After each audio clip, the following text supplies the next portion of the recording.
Yes, sir. We're officially back at it. This is Boog Nice coming at you with the Medicom Mafex, the Amazing Spider-Man Venom figure review. Let's do it. This ain't for no scalper. You a scalper? Then fuck out shit. This one's for them real collectors. That's army building and posing figures.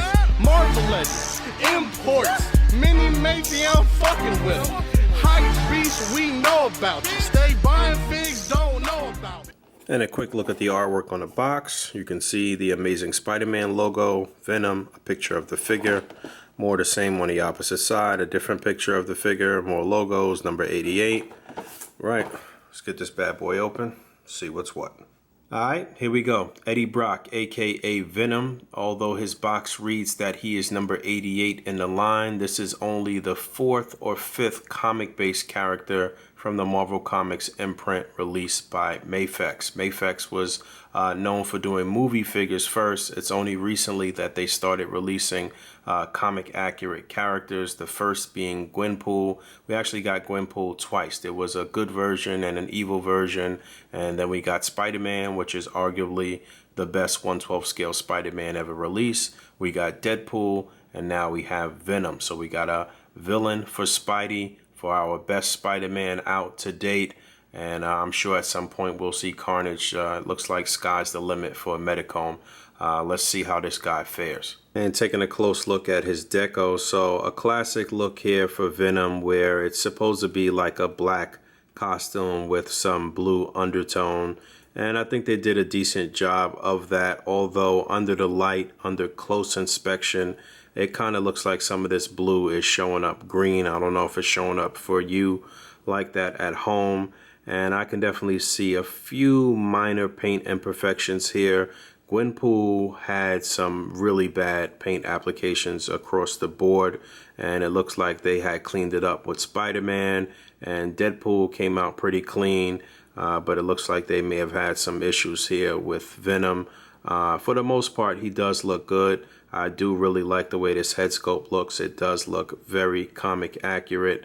I saw some people complaining about the size of this figure, as he is not as large as the Marvel Legends version. Obviously, I'll get into some comparisons, but I think side by side with Spider-Man, with the Medicom Mafex Spider-Man, he looks okay, and I think the size is okay. I think the scale is all right. So out of the package, he has 2 open hands with the fingers slightly spread. And there's a look at those wrist pegs. He's got 2 fists, and applying these was not easy. I felt a little uneasy about putting these on. As always, you have to exercise caution when you're swapping out the parts with Mafex. They've gotten much better. I say this every time, but I'm always still very cautious because they do still have breakage and they do still have QC issues. He's got an additional set of hands where the fingers are spread a bit more than that previous set. And again, swapping these out was not easy. It is a very tight fit, and you should definitely be careful. I'm just a savage, but I should be heating these up. He's got a set of hands that are cupped and slightly open. It looks like he may be able to hold his web line with these hands, but there is another set that are open a bit more. So I think I'll swap those on and then let you see the web lines. But it looks like he can hold something very small and thin in these hands though. Yeah, it looks like these are better suited for holding his web line. It almost looks like his trigger fingers are extended on these, but you can see they're cupped and the opening is a little larger than the previous set. And he's packed in with 4 different web lines. 2 are about the same length. These are the longer ones here. See if you could focus in on these, and you can see they look very 90s-ish.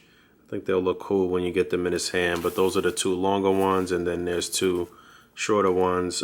Is a little different on each one. I think they are. Now these look kind of the same. They are. It's different for sure on these longer ones, but these 2 shorter ones look almost identical. So I don't know if there's any right or wrong way to do this. You pretty much just gotta get them in wherever they fit in and get them fixed into his hands and tucked in under his fingers. I'm surprised they didn't add some feature where there was a smaller web line that can be attached right to the top of his hand, shooting out from this point here. But that may have proven to be a little too delicate, and you know, with Mafex things are a little shaky. So I do like the design of these, though. I do think you probably get them fixed into his hands and get some cool shots going. I'm eager to mess around with this a bit more. His final set of hands have a magnet attached right in the center of the palm, so this is a feature that they also had on the Spider-Man figure. His feet can be detached as well, and then he has an additional set of feet that have magnets on them.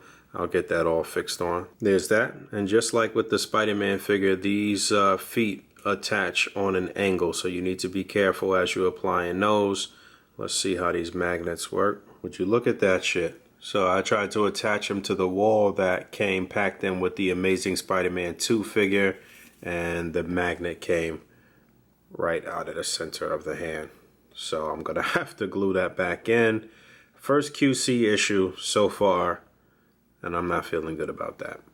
And I couldn't find the damn crazy glue, but there he is with 2 feet attached and 1 hand. But yeah, that's not cool. But I'd rather it be just a little issue with glue than a broken part. And I'm already feeling like this leg is a little loose here. So again, you know, Mafex is a little funny style with QC sometimes. But moving right along. And just taking a closer look at this head sculpt one more time before I swap on the additional head sculpt. I actually don't even know if I'm going to be able to swap on the additional head sculpt, because the entire head and neck is coming out here, and just the head is supposed to pop off the neck, but the peg is remaining in the head. So oh no, maybe I lost it. Oh no, that's the other one. All right, so yeah, the peg is remaining in the head, so that's a pain in the ass. But here's how it looks. The additional head, which I like.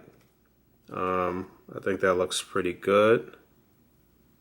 I'm not too mad at that. And then he has one additional head sculpt, and there's a look at that. So I think this unmasked head looks pretty good. It looks better in person. I wasn't really feeling the images that I saw beforehand, but and that looks pretty decent. Not bad at all. And that's pretty much it in terms of accessories. So going over his articulation and taking a closer look at this sculpt, I'll tell you what my last issues are with the figure. So head and neck are actually 2 separate parts. You get a decent range of motion in the head and neck. He can look up, down, left, right, pivot.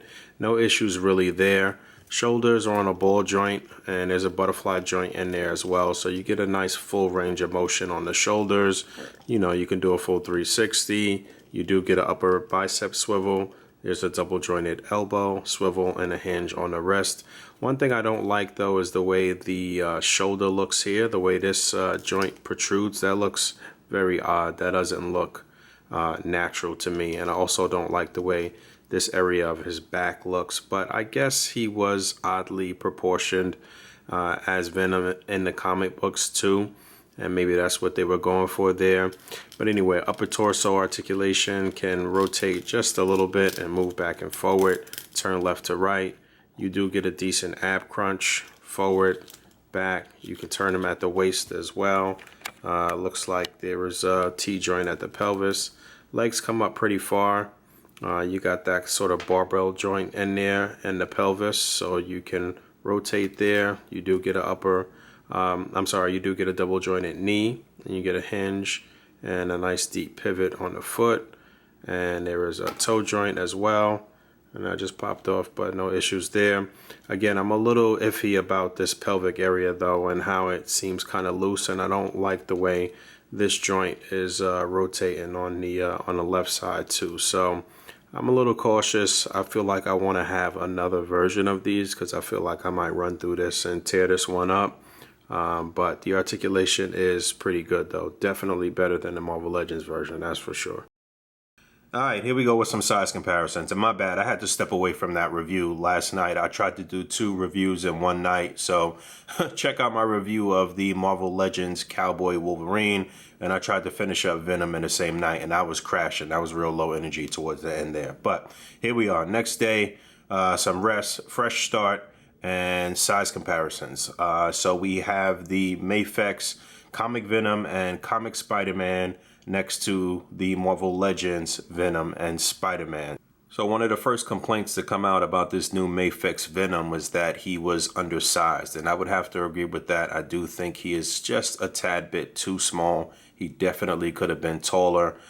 You can look at the Marvel Legends Venom and see that he is sort of hulking in comparison to Spider-Man, but some of the proportions even on the Legends version look weird, especially when you get down around the ankles. When I first reviewed this guy, I said he's got the crazy cankles, and that just doesn't look great. And while they were going for some crazy buff comic proportions, the Legends version still looks a little odd in the sculpt. I like the sculpt and the design of the Mafex version better. It is much more comic accurate. It looks really good. It moves really good. But, you know, my issues still stand, though. I hate the fact that I'm going to have to glue that magnet back in. I'm a little iffy about the pelvic area and some loose joints already, and the way the left leg is rotating on that pelvic joint.